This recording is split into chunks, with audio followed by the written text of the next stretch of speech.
महाराष्ट्राच्या मंत्रिमंडळाने एक महत्त्वाचा निर्णय घेतला आहे.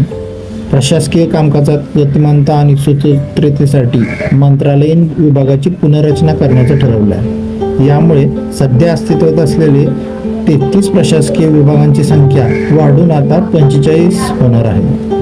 कृषी व पदुम विभागाचे विभाजन करून कृषी विभाग आणि पदुम विभाग असे 2 स्वतंत्र विभाग होतील. त्याचप्रमाणे सहकार, पणन, वस्त्रोद्योग यांचे सहकार, पणन, वस्त्रोद्योग असे 3 वेगवेगळे विभाग होतील. सामान्य प्रशासनातून राजशिष्टाचार विभाग वेगळा केला आहे. गृह विभागातून स्वतंत्र परिवहन विभाग वेगळा. अशा पद्धतीने नियोजन करून महाराष्ट्र सरकारने प्रशासकीय कामकाजामध्ये गतिमानता आणण्याचा निर्णय घेतलेला आहे.